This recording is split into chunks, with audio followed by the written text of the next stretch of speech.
perfection, misdirection sets the stage to turn the page. And there is another curtain. I am hurting and uncertain of the parts we have played. Why must the show go on?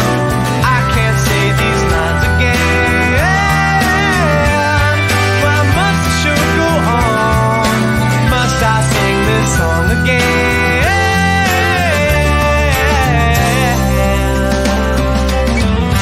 Fading out of the close-up, everybody's reeling, no concealing.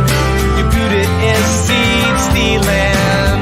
Violins are singing, sunset's waiting, radiating. Your entrance is breathtaking. Why must the show go on? I can't say these lines again. Why must the show go on? Must I sing this song again?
Hello, everybody. My name is Drew Quinones. Welcome to the episode 21 of the Four Wall Sunday Roundtable, the last roundtable of the month, which is crazy. It's going to be November next Sunday when we come on, so I can't believe how much time flies. I am joined once again by my friend and co-host Jeff Kreuter. Jeff, how are you? Hello. I'm good, Drew. How you doing? I'm doing good. How about you? All right. I want to say once again, thank you to Chris Barron for letting us use his song, Why Must the Show Go On? Streamable, where music is streamed. I got that right this time, Drew. Not downloadable. People don't download anymore. I'm in a different place this week. The last time I was here, you lost connection and I had to do the show alone and I was scared. So hopefully that won't happen this time. Yeah. We'll be better. And that was our second episode. So, you know. Hopefully it's not a bad luck charm. That's right. And when that happened, Jane Cox was on, and she's on. That's right. And Jane was on too. So Jane's gonna be our good luck charm. Come on, Jane. That's right. I'm here because a plumber had to make a hole in my wall, as it turns out, for no reason. And he, on his way out, he said, "Just get some spackle and fix it." And so I'm here instead of that. Let's see. Tonight is the Hal Binkley Celebration of Light and Love at 8 p.m.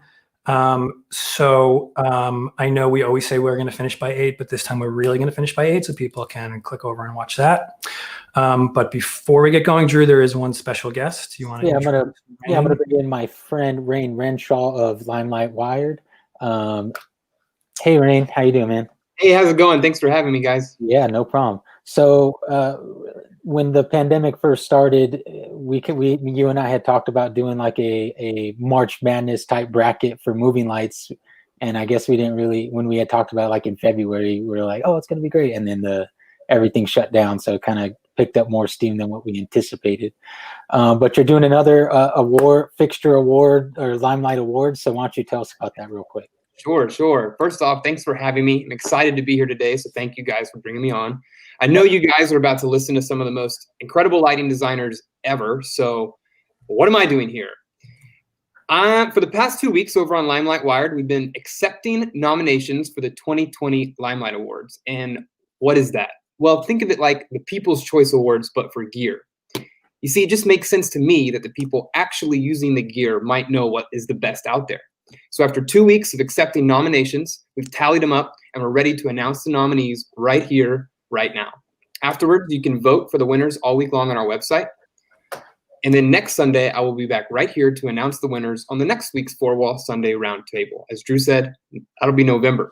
Voting is live and it's your hands now. So here, as you can see on the screen, are the 2020 nominees. We have 11 categories for Best Overall Fixture, Best Spot Fixture, Best Wash, Best Hybrid, Beam, Best Console Platform, Best PC Software, Best Previs Suite, Best Gobo, and of course, Best Gel. You can peep the link to vote down in the comments at our website, limelightwired.com/2020limelights.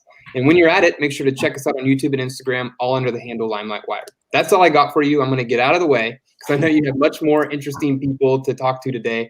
But can't wait to see you next week, and I'm excited for where this goes. Hey, thanks, Ryan. Appreciate it. Don't forget to follow Limelight Wired on Facebook and Instagram at Limelight Wired. So we appreciate it, and we'll see you next week.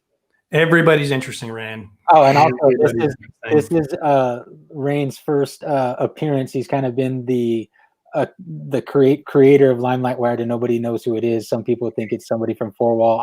Obviously, it's not. So there it is. I'm just the guy that makes memes. Yeah, there it is. All right, man. Well, take care. Easy. Thanks, Ryan. Awesome. The link is in the comments. So if you want to vote, it's in there. Great. Let's get going. All right, let's get started.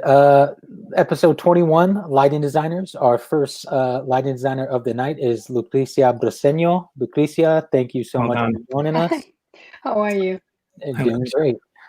Second is her second episode. She was on episode 2, and we're bringing her back because she's that amazing. Jane Cox. Hey, Jane. Hi, nice to be here. And next is lighting designer Paul Dexter. Hey, Paul. Hi, good to be here. Yeah, thank you so much. And last and certainly not least, Don Holder. Hey, Don. Hey, Don. Drew, why don't you kick us off? Alrighty. Well, I'm going to start with the Roundtable veteran, Jane Cox. Jane, where do you work, and what kind of work do you do? Okay, I just have to say one thing first, which is what's with all the bastard amber on the favorite gels there? I don't use bastard amber. I'm going to start right there. I don't use bastard amber. I mostly do not-for-profit work with theater companies, dance companies, opera companies, and typically the work that I do revolves around working with certain directors and sometimes set designers and writers. Awesome. Thank you, Jane. Briceno? Oh, Lucrecia, sorry. That's correct. That's correct. You could also call me Lou.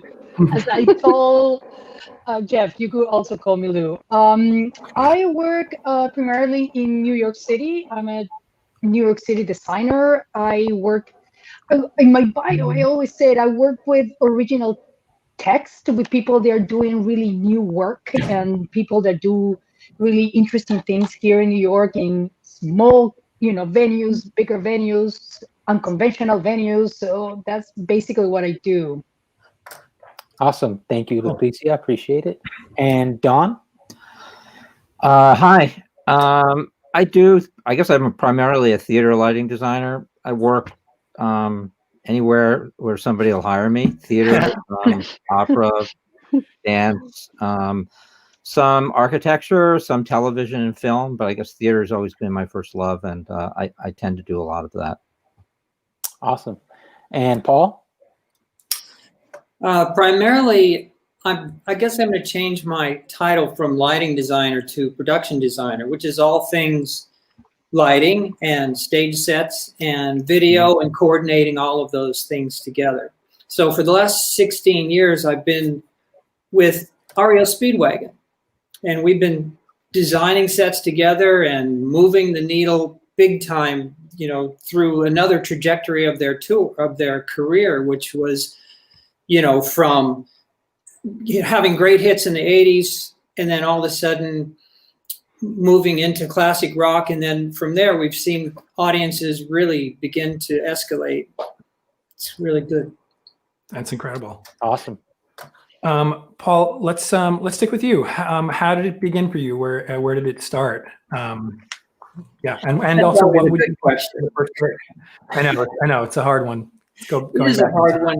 I think it was in high school, when you have everybody coming to you and saying, be in the Coast Guard, go to college, get a job. Yeah. And none of those things appealed to me. I think circus life always did, because I love music. And I lived very close to the tour manager for Frank Zappa and the Mothers at this time. And one day I went to see a group called, it just escaped me. I don't know why. They used to dress up. Oh God, I wish I could. It just escaped me. But Okay, anyway, if you think of it during the show, we'll come back to it. okay, pass on that. We'll come back. Great. But anyway, I was sitting in the bleachers at this show, and it was like a little angel came and sprinkled fairy dust all down me and said, you are going to be in the music business. And so the next day I went to see Zappa's road manager and said, what do I do? And he goes, I don't know, just do it. That was pretty much the start. And I started touring when I was 20 years old. Wow. Amazing. Lou, how about you? Where did you start? Well, I moved to the States in the early 90s to be a performer, basically an actor. But after I moved to New York in 98, I figured very quickly that theater as a performer was not really something that I was willing to do. I had to get rid of my accent. I had to become somebody I was not ready to be. And I found like lighting was something that I did in college. Somebody asked me to go to Greece and not perform, but to do scenery and lighting in Greece. So I was thrown to do this. Yeah, in an amphitheater, and it was just amazing. And then, I found like conversations backstage were more meaningful to me. Yeah. And I found that it was really interesting. I just loved it. And then once in New York, I sort of started, and then I went to school for it because I didn't have any training to it. I didn't know anything, nothing about, technology. So there you go. Great. Don, how about you? Where did you start? Well, I think I was interested in lighting design, I think when I was 12 or 13. I started doing it in junior high school. I remember, when I was in Boy Scouts, I was always the guy who was lighting the campfires and lighting the ceremonial trails. So light and fire and all of that was a great interest of mine. I guess my big break in New York, where it started for me, I went to graduate school eventually, but I sort of early in my life, in my undergraduate career, I studied forestry, believe it or not, because that was another interest of mine, and my parents didn't want me to study theater. But ultimately, I followed the path that I think I was most happy with and that I was destined to follow, or it was inevitable for me. But after grad school, I think my first break in New York after working off Broadway was I was doing a show for a rising playwright in a really bad theater. I think it was one of the old Theater Row theaters, and the agent of the playwright happened to take an interest in me and sort of made me her project, Helen Merrill. She gave me some great introductions and really got my career started. I owe a lot to her. Amazing. Yeah. Glad you went into lighting and not for so am I.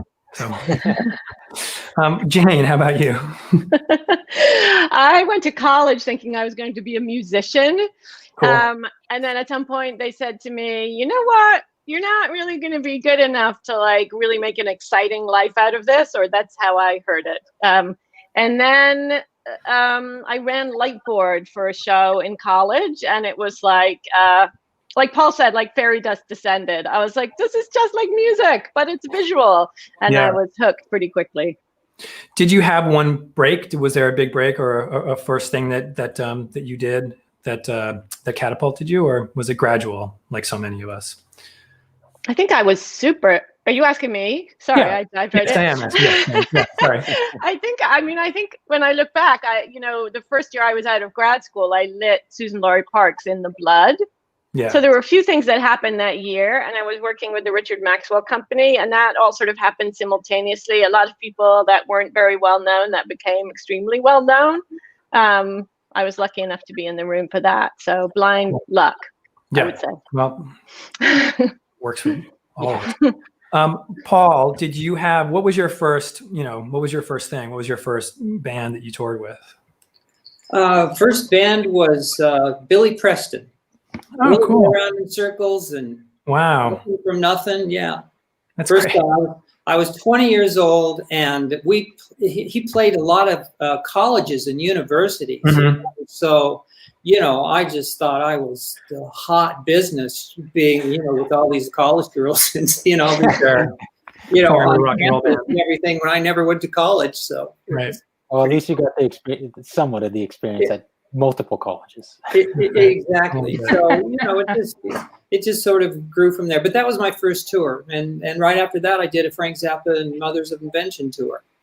And it just carried on until March of this year. So. We'll get there.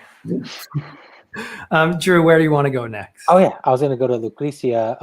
What excites you most about what you do?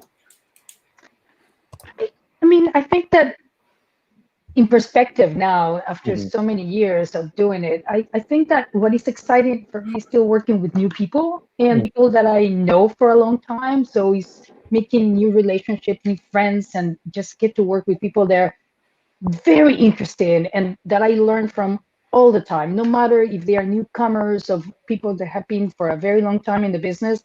I always find it fascinating to keep going at these conversations. I think that I have had long conversations with directors and writers and other designers for just very long time, and I love that. I really, that's the one part that is still exciting to me, just meeting amazing artists and being able to chat, have coffee, enjoy dinner. Yes. Yeah, I guess that question changes. It could almost be like, what do you miss most now since we've been out since March? We'll get there too. Yeah, but Don, what about you? What excites you? Well, I think working in a sort of creative pursuit, taking risks is really exciting. Pushing the envelope, going outside your comfort zone. It's like every project. What's great about working in the theater, or I guess in the performing arts or the arts, visual arts, is that every project is a very different experience. There's a new set of rules, which I find really exciting. And I think there's something about lighting, the opportunity to have this real personal response to the text, to the movement, to the music, and that you get to contribute that to the whole. And, when you're working with a group of collaborators you trust, it can be a very exciting and rewarding thing. And that's what really excites me, I guess. Great. Yeah. And Paul, what about you? I'm with Don. I think the creative aspect of it, the new materials that are coming out, the new equipment, how they're controlled, and I particularly like video content. I love to sit with an editor and steal royalty-free, beautiful 4K shorts and put them all together and make explosive videos, because it's just, to me, as important as the very light or the moving light that came along. It's a huge bonus to our industry. We should bring you on next time we have projection designers on too then. Oh, please do. I'm happy. Yeah. We've got a lot of stuff on that.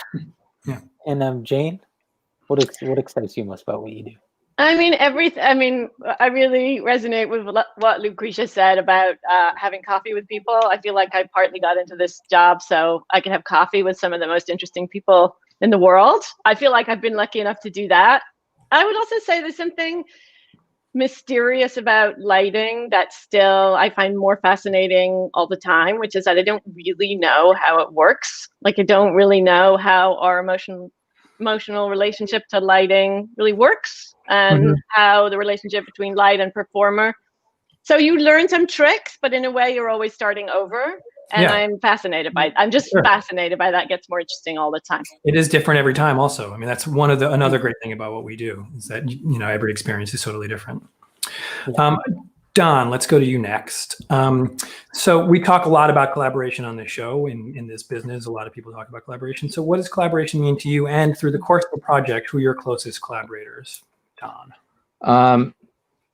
It's funny. We all sort of know what collaboration is, but when you have to sort of define it, I'd say it's coming together to accomplish a singular creative objective, to engage in a fruitful, active creative conversation. And it's not really just a conversation, right? It's a conversation. Well, it's a conversation outside the theater, and it's one that continues throughout the process from beginning to end. So collaboration is really at the center of what we do. And it's what I think without great collaboration, your work will not be great.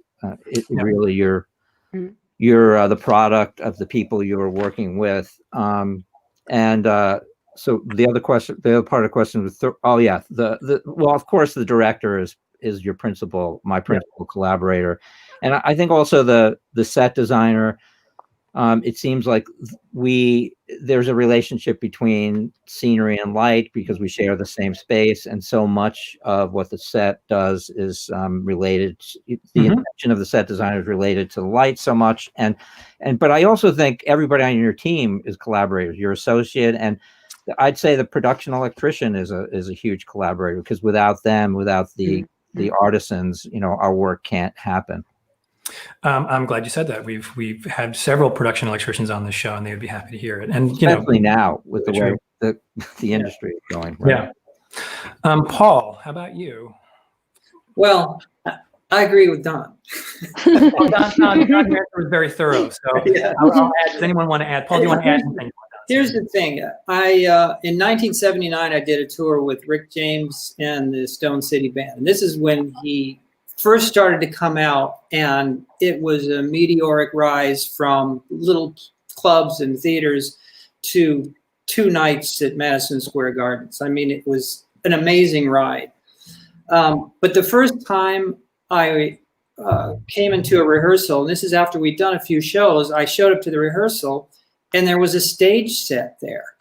And I'm going, what the hell is this? Nobody told me that there was a stage set like this, or nobody showed me any designs, and I would have completely done a different lighting design had I known that. So it was kind of at that point forward where I thought, well, I could probably do better than this anyway. So I'd already had an interest in stage design and sets. So I kind of took over and created my own sets. So not that I wouldn't have to collaborate with people, but certainly it made it a lot easier to control the situation. Collaborate with yourself. Yeah, it's much easier. But but more collaboration is absolutely good. And in fact, if I go over time, let me know. If I go over with the artist and say, okay, well, what do you want? I always encourage the artist to give me ideas. I was going to ask you that question. Is the band involved? Yeah. Absolutely. And so, between that and a video editor and, even sound people, believe it or not, have an effect. Paul, why'd you do that? Yeah. Jane, would you like to add anything to what Paul and Don? Yeah. I'm not collaborating with Bastard Amber. I think, one of the great gifts of being a designer is, or any artist, is collaboration over an extended period of time. And I was just thinking about the huge gift of having worked with some of the same artists for 15 to 20 years and having their work kind of reflect back to me in some ways, like who we are in the world and who we've become. And that's thrilling, especially in conjunction with bringing new artists into your life that bring completely new perspectives. Yeah, absolutely. Lou, would you like to add anything? I mean, I think everybody has touching different aspects of what I think collaboration should be. But one of the things that I love about a good production is when everybody's present. When like your collaborators are present to talk about, to change things, to be exciting, to ask exciting questions that might change everything and make everything a turmoil, but it's sort of exciting to be there and not fall into the, because as pretentious as it sounds, I always see myself as a visual dramaturg. I see myself as a lighting designer, but my role is as a visual, our role as designers is to be dramaturgs in a very serious way. So I think that is exciting when we all in the same page and we engage in that process together. Yeah, there is, Drew, before I go on, there is a question from someone watching, because we did, Don did touch on assistants. Don, what do you look for in an assistant? I mean, I know this is we could spend an hour talking about just this, but if there's a, if there's a concise way to do it.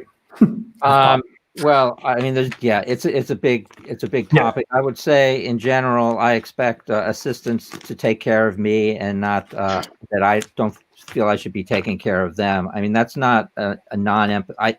I'm not trying to be lack empathy when I say that. What I'm trying to say is I look for people who are self-motivated, who I can trust, and who have the requisite skill sets, but who understand the process, are sympathetic to the organic nature of what design is, what lighting design is, and can support it. I mean, I like to think of my assistants as partners, not as people who work for me, but they work with me.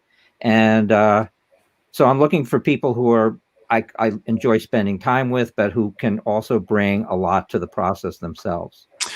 Great answer. Would anyone like to add anything to that before we move on? Yeah, I would. Oh, yeah. Well, for me, I don't have assistants. Mm-hmm. I've always been sort of one-man band, but the assistants that I do have go more into the collaboration aspect where, it's a laser guy or a pyro guy or a video guy, and those kinds of people will be responsive to me in the way that Don was speaking of, is that they are self-motivated and will do what they're hired to do. Mm-hmm. But as far as an assistant to me, I've never had one. Got it. Okay.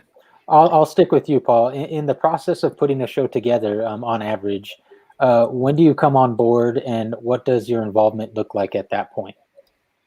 Right away. Immediately. Okay. Right away, because all of the budgets that are created through a design. Those have to be submitted to the vendors to show, to start getting bids for your designs. Mm-hmm. The same thing with set. So I would say right now. Right. Yeah. And Jean, is it different for you? Yeah, I think it's different in theater. I mean, I would say oftentimes the set designer is hired first in theater, and the lighting designer comes later and is often a discussion between the set designer and the director. Mm-hmm. I think that a lot of the work I do now is with teams I've been working with for a long time. So I do tend to end up getting there earlier than might be typical for, I guess, not-for-profit, regional, off-Broadway type of theater. And that means a lot. I think it's much more interesting when the lighting designer is there as the set is being decided on, rather than coming in after the fact. Right. What they teach you in school about that sort of collaboration, unfortunately, doesn't always translate into the real world. But when it does, it is so much better. So much better. Lou, how about you? I mean, I would love to be invited in the room before, to the read-through, before anybody gets hired. But, it is not possible. And when I come in, I sort of, try to, it's always a catching up game sometimes that I really don't like, but sometimes it ends up being that. And when it's that, I sort of try to make the best out of, and depends on the people that I'm working with. Is the conversation changes? I need this. I would prefer this. Could we change this? And some people take these conversations better than others. So I'll say I would love it to have it earlier. Earlier is better, but it's not always the case.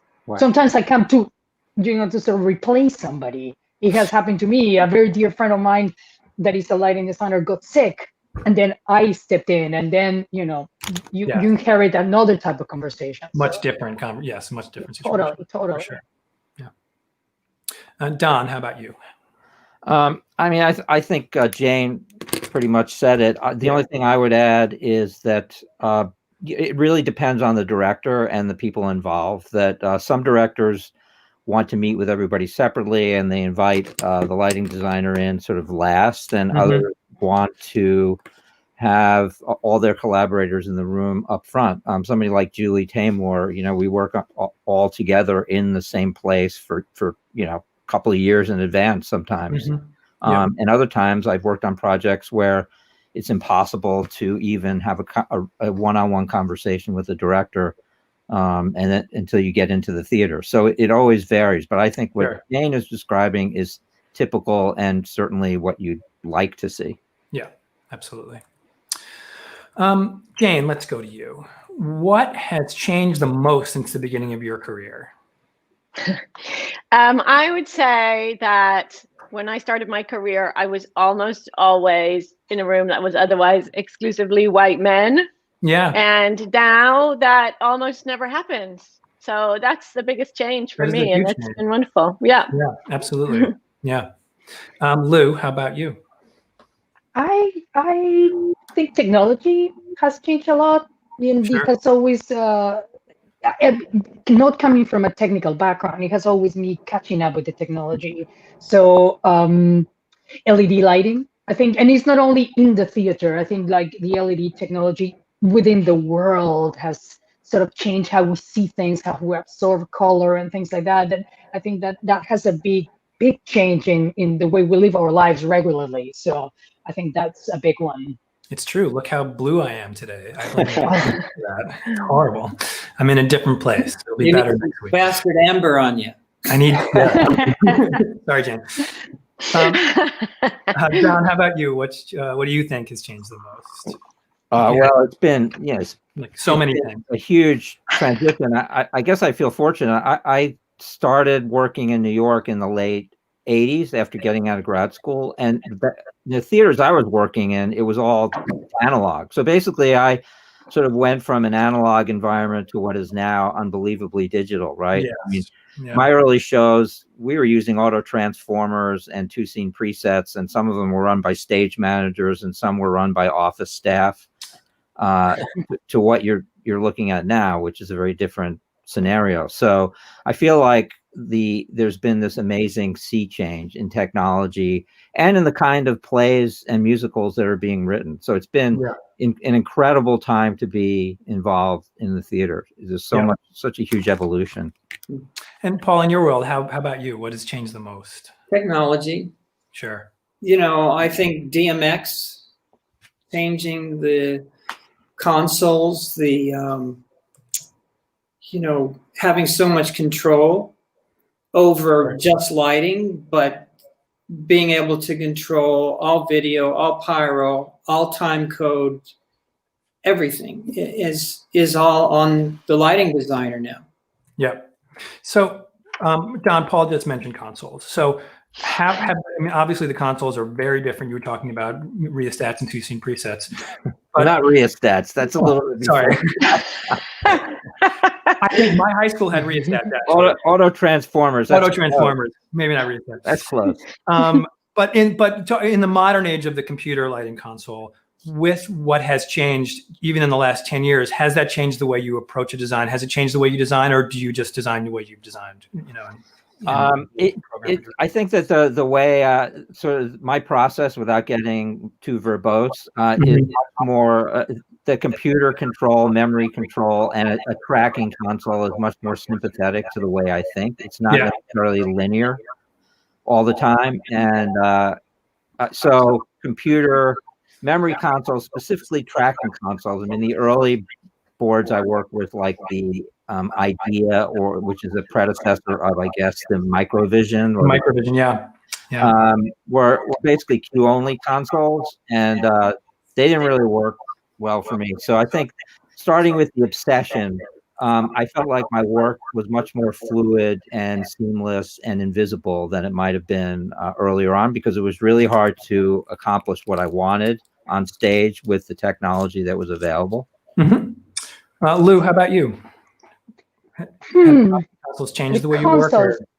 I have to say, just going back to the question about assistants, I get a really great assistant or a little great programmer that helps me to translate a lot of it. Sure. But I think that definitely,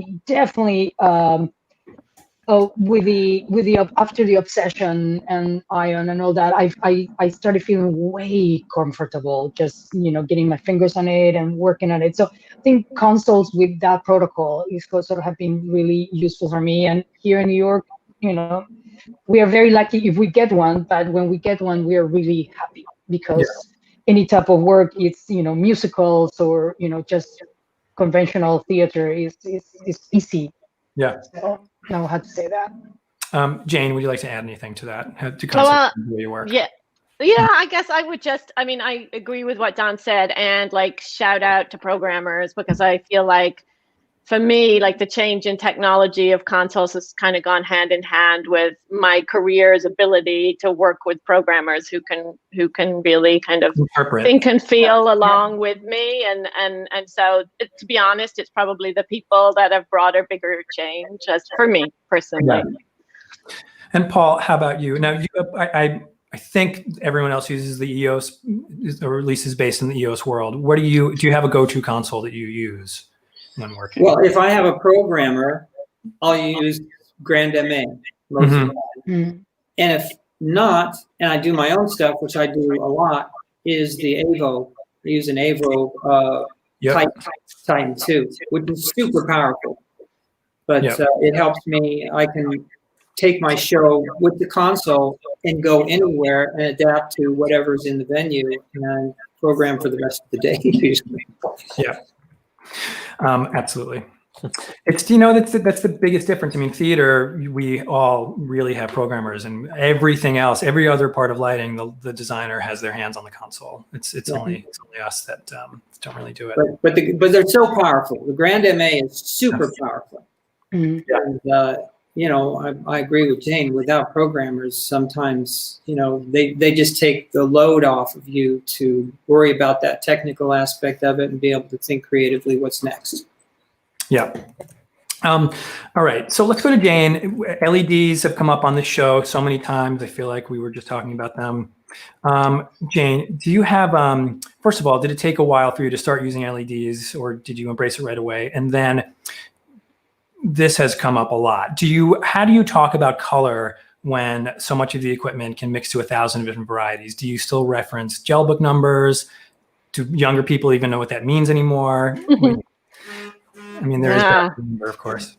Yeah. I think as soon as I could get my hands on LEDs, like I feel like I was just coming into the part of my career where maybe someone would give them to me. So as soon as I could, but it was a while before I could get my hands on them because they were expensive. And it's still true that I can't always get LED equipment, but I am fascinated by color, and I'm fascinated by what LED color can do. So it's super exciting to me that they exist. I am still a gel number. I still know most of those numbers. I almost did that test on Facebook. Who was it? Someone put it out. Like, can you name the Roscoe color that this number is? And I was like, oh God. I had to memorize all that stuff when I was in college. I was forced to memorize. My students don't know what it means. My students at Princeton, they don't, RO2 doesn't mean anything to them. Right. Lou, how about, what's RO2? I think it's a bastard amber. It's something that you don't use, Jane, so you don't need correct. color. Lou, how about you? I embraced them pretty early. I mean, after I graduated from grad school, just sort of the very early prototypes of those Spectra Rs were around, and I do a lot of really, what I will say, really experimental work. So I was being able to bring them in and work with them and play with them. And I have a lot of fun with them. And I love the progression. I love how technology has got us where we are right now with color. And Sadly, I don't. I would say I would like it to be like this gel color, and I give a number. But usually, I don't see that number in the gels in the. I'm sorry, in the LED fixture. I doesn't match really, and sometimes I get frustrated. So I'm like, let's go to the color picker and find those things because somebody forgot to upgrade the computer or their, you know, and then it doesn't work. Yeah. and it doesn't work, and I'm like, no, let's just use my eye. Yeah. I will just use my eye, and that will be my version of whatever, and I'm fine with that. I'm fine with that. Yeah. Paul, how about you? Do you have a particular way of dealing with color and LEDs? Yeah, red, blue, green, amber, and white. I mean, it's very simple for me, and I don't really deviate too much from that. There's something to that. And so I have a story with artist I used to do, Ronnie James Dio. And he had a part in the show where there was this par can with red gel on it, and he would go in a big black shape, looked up at me, and I would shut everything off and turn the red light on underneath him. And we did this for years. And then we did a one-off show, and I got my hands, this was in the late 90s, on a Borealis RGB LED. And I put that in front of him, and that part came up, and put the red light on him. It looked exactly like it did every other time, but after the show said, Ronnie wants to see you in the dressing room. So I go back there, and he goes, don't ever use that LED on me again. Because he liked to feel the heat. He wanted to feel the heat of the red light, right? Yeah, sure. And that was it, but it looked the same to me. But, he never got over it. Yeah. Don, how about you? Well, I feel like an old timer here. I started using LEDs on Broadway in 2000 on early Myra Millie. Of course, there was no theater LEDs made for theater applications. It was an architectural product. Right. And then, but once the LED fixtures started getting introduced, were around 2009, I started using them like everybody else to light vertical surfaces, et cetera. And then now this transition has been slow. I think I was slower than most to embrace the technology, but I have. I don't think so. I don't think you were slow. I wanted to say, we would go look at what Don Holder was doing with LEDs. I remember that with not that I'm any younger than you, not at all, but we would go look at what you were doing and just be amazed by what you were doing with LEDs. So. Well, thank you very much. I just felt like I've been going kicking and screaming, and it's funny. There's a question about color scrollers. I'm still using color scrollers, and then the only other thing, not all the time, but a lot, and people are begging me to stop. And then the only thing about gel colors, I think my students actually know gel colors because I think I forced them to work with color filters. But I find it's a great frame of reference that. It's a great starting point. You build palettes based on a gel color, and then you depart from there rather than saying, I want blue, because blue, it's very difficult to describe the color you want to anybody else but yourself. Sure. And using the swatch colors is a great way to start anyway, or to get closer to what you're looking for. It's still a swatch. I mean, it's still like a painter would use a swatch. You still have to start with something. Sure. All right. So we were going to, and I think let's see here. We've been trying to get to like the storytelling, like another new part of the show where everyone gets to tell a short story. But of course, we're running out of time. So what I'll say is, does anyone have a short story they'd like to tell, something good or something bad that might be interesting? Oh, on the spot. I can tell a really quick one. It's related to one of your questions, which was I can't remember, like one of the best things in your that happened in your career. It was just, it was one of those moments that made it really worthwhile for me. I'll tell it really quickly. We moved The Lion King, a production of The Lion King, to Johannesburg, South Africa, which is the show is very much about, it's an homage to African culture on a certain level. And the corporations in Johannesburg got together, bought a bunch of tickets for young children in the Soweto to come see the show. And the Soweto is, the most desperate, horrible slums probably on the planet. And so they bust in a whole bunch of kids from the slums of Johannesburg to see this production, and just to hear their laughter and their wonder and the sort of verbal response, and to see how enthralled they were to actually see live theater, I found to be quite moving. One of the most moving experiences I've had. And that, to me, I said to myself, that's got to be one reason why we do this, is to move people. And I think that's the reason. I think that's the reason to do this. Yeah, that's an incredible story. Yeah. Does anyone want to tell? Anyone want to tell a story? I got tons of. I'm sure you've been on the road. Get the beers out.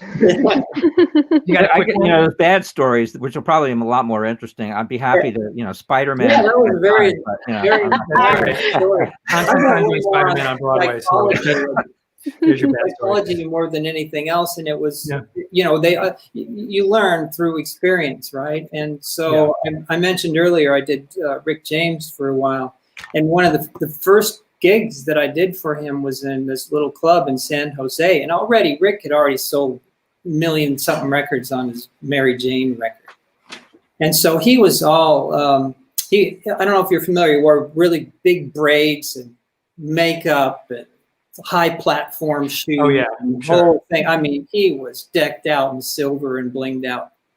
So I went into the dressing room like we were talking earlier. Go to the artist for ideas of what he wants. He goes, when I count to 3, turn all the lights on, and that's it. I go, okay. So the show starts. Of course, the house lights go down. The show starts. The band starts to play in the dark because he never counted to 3. He never told anyone. Yeah, he never counted to 3. So he did the show. We played there 2 nights. The next night, I go in there. I walk in the dressing room. He comes up to me and he's towering over me with these platform shoes. It scared the crap out of me. He goes, "Where were you? I told you when I counted to 3, I want all the lights on." And I'm looking at him going, I didn't hear 3. And fortunately, the band members came over and agreed that you never counted to 3. I blame the sound guy. Maybe he did. Maybe. Right. Picture this, though. The whole time he's screaming at me, he's got his braids up in pink curlers. Right. And I'm looking at him going, I can't take this guy seriously. So from that point on, I could look at artists. If they ever started to yell at me or get pissed off, then I'd look at them with pink curlers. It's like, right. Picture that. Rick James. At least he didn't slap you like on Chappelle's show. Yes. Yeah. He's not far off. Right. All right. Moving on. Is it time for the I believe it is time for the latest experiment of the rapid fire design question. Ready? Yep. All right. Here we go. Don's up. We're going to start with Don. Don, what is or what was your favorite gel color? Because we're talking so much about it. I'd say it's got to be Lee 119. It's a great color. Jane? GAM 520, and I just want to say they canceled it. And Tess James went and bought like all the rolls for me from GAM, but I'm still mad at them. Get Chad on the phone. Lou. Can I tell you which is my least favorite color? You can. R09. Okay. Oh, there you go. Oh, that's a good least favorite color. Favorite gel color. 02. All right. No. What is it? I think it'll be 202 because it goes with everything. Yeah, that's true. Staying with Paul. Paul, what's your favorite snack that you like to eat at the production table while you're in tech for a show? Oh, I don't know. I don't really have nuts, I guess. Yeah, me too. Almonds. Lou. Coffee. Yeah, great snack. All the time coffee. Jane. You know, if you put food in front of my face at a tech table, I'll eat it. I don't even know what it is. So I have to be really careful what ends up there. Yeah. So everything. Anything. Anything. Don, how about you? Oh well, I really like those pretzels that are filled with peanut butter. Oh, Ew. They're probably Ew. really bad Ew. to eat, but I love them. That's like the RO2 of tech snacks. Oh, come people who on, ask- they're tasty. To the people who asked what Don looks for in an assistant, now you know when he hires you to stock the table. That's Don, my assistants are the ones who introduced me to this. I have to tell you, it wasn't me. Don, staying with you, an important skill needed to do what you do. Well, beyond the obvious, I'd say reading music and maybe even sight reading, because Wow. I mean, if you work in a lot of musical genres. Jane. The ability to remain calm. Yes. Lou. The ability to throw everything away and just start over. Yeah. Paul. I think thinking fast on your feet and being able to adapt to any situation. A great answer. And so, Paul, an innovation that has made your job easier. Think fast on your feet. DMX. Yeah. Moving lights, so I don't have to send a guy to focus. Yeah. Lou. Moving lights. Jane. Moving lights. Unanimous so far. Don, something else? The Source 4. Yeah. Oh, Hey, sure. Yeah, for those of us who work Source with 360 Qs. Don, something you miss that has gone away. I Can't say don't- color scrollers. I can't think of anything that I missed that's gone away. Sure. So I'll pass on that one. Great. Passing. That's good. Jane. Tungsten light bulbs, like easy to get tungsten light bulbs for the stage. Like, I mean, literally the domestic Like a light kind. bulb that you, Like that actually, cheap tungsten light bulbs. that actually dims all the way. Mhm. Lou. A par 64. A Ah. good bunk of par It's a 64s great light. anywhere, anytime, over anything. Paul. I'm with Lou. I would say that you can't get the texture, the air graphic with the moving lights. You can replace it and it looks cool, but nothing like the texture of a par. Yeah. Staying with Paul, something that you were happy to see go, something that's gone that you're happy to wave goodbye to. Oh, God, I don't know. Pass. Pass. Great. Lou. Something that I'm going to be happy to go away will be those 10 out of 12s. Really, I'm looking forward to like coming into the new world with like a better time schedule. Sure. A normal schedule. At least Well, more normal. It's never going to be normal, but slightly more. Jane. You know, I crossed like a certain age or a certain career point where suddenly everything that went wrong with the show wasn't my fault anymore. For the young designers out there, you know, when you're the youngest designer on the team, it's usually your fault. And then suddenly one day it's not your fault anymore, even when it's actually your fault. Yeah. Don. Well, I'll go with equipment. Cracked oil hazers.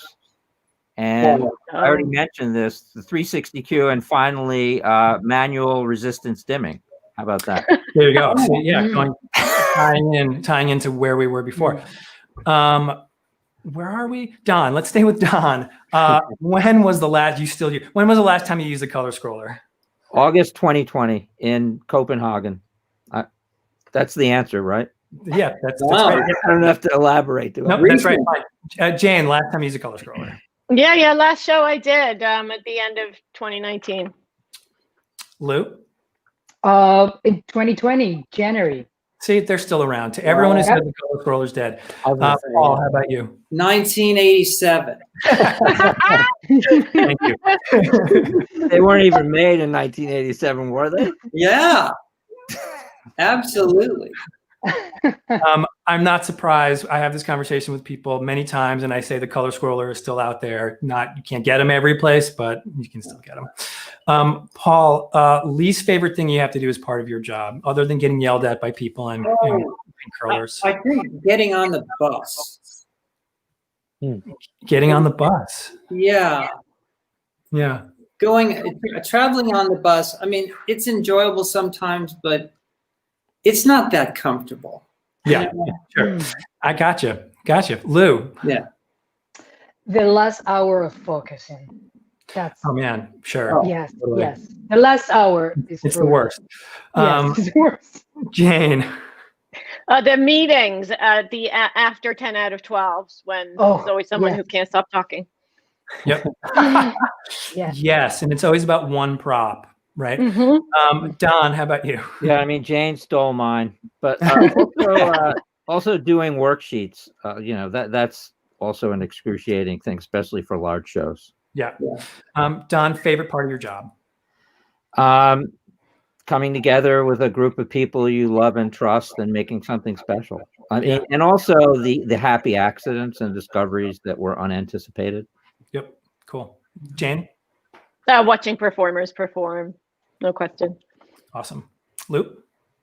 I think everything that Don and Jane said, and just really just tell a meaningful story. When we hit it right, there's nothing like it. Yep. When it works. Yeah. Paul? Yeah. I think when you see all of your efforts of time come together and your ideas and thoughts come together for the first time. Yeah. Paul, what is the hardest part of your job other than getting on the bus? No. I think programming myself has been real challenging. I end up, phoning a friend for a lot of stuff. Sure. Lou, hardest part of your job? Actually, it will be making a plot. I spend a lot of hours on a plot. Yeah. Jane? Yeah. Trying to understand other people's notes. Oh, yeah. Yeah. Don? Well, mine's a little more philosophical, I would say. All the missed moments in the lives of people I love that I've missed because of my job. Yeah, great answer. All right, segueing out of rapid fire, Don, what do you miss the most about live entertainment being shut down? Just being with other people in a real space, in real time, making something. Yeah. I'm tired of Zoom meetings. No offense. I mean, so tired. It's a great. I mean, without Zoom, what would we have? Nothing. Yes, so. Right. Also, we're not on Zoom, everyone. Yeah, I know. Zoom is becoming like Kleenex, right? Yeah, that's right. It's become that. Yep. Definition of. Jane, what do you miss the most about live entertainment being shut down? I literally miss writing light cues, and I'm really surprised by that. Like, I really want to write a light cue with someone in it for anything, like whatever. Like, just stand there and let me turn some lights on you. Maybe I'll just do that with my husband or something. You should. We'll send you a couple moving lights, Jane. Yes. Console. Al, get on that. Al, Lou. I miss the audience and being in the audience. Yes, that's what I miss the most. And Paul. I think the social aspect of it, the camaraderie of a crew together, and also the performances. There's a lot of energy in performance, and I miss it. Yep. Well, Jane, let's go to you next. This is now we're out of the rapid fire. I don't know. Maybe we can still go quickly because we're out of time also. True. The great segue now to Jane, what were you doing when everything shut down? And are you able to work now? And have you been able to work during the shutdown? And if so, on what? Yeah. Well, I was about to go into tech for Assassins, a classic stage company. Yeah. And I also run the theater program at Princeton, and our students were in the middle of doing a production of A Little Night Music, which we had to shut down, which was really tragic, actually. Yeah, too bad. Yeah. Did I answer all the questions? You answered the question. Don, how about you? What were you doing, and are you able to do anything now? I was in Tokyo doing the Anastasia in Tokyo, and so we got shut down actually a little bit before the U.S., and then I was sent home early. I'm teaching, and I'm also working on a project in China, ironically, that's not opening in 2022, and doing some other things. So I haven't been bored completely. Right, that's good. Lou.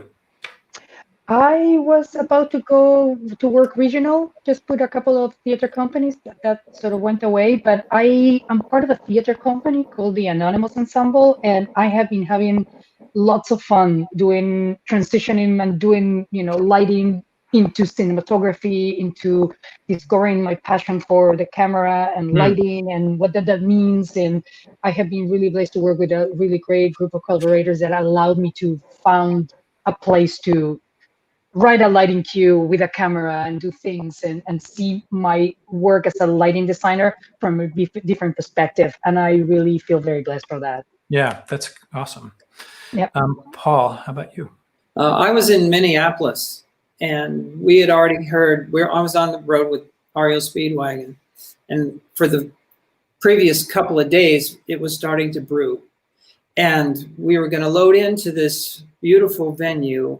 All the stage crew was there. Truck doors were open, and somebody from the press called the venue and said, if you go ahead, the optics of this won't look very good. And so within an hour, we shut the doors. We all flew home the next day, and we haven't been out since. Yeah, crazy. Well, Paul, work aside, what have you been up to during the pandemic, since there's as much work going on? Well, catching up on a lot of stuff that I couldn't before, primarily house fixes, and we've had circuit breakers fixed and electricians out and redone the roof on our patio and had the awnings repaired and our gardening done. And, those sorts of things, those normal things that people normally do. Sure. Got it. Jane, how about you? You've answered the question before. Has it changed in the last 5 months, whatever it's been?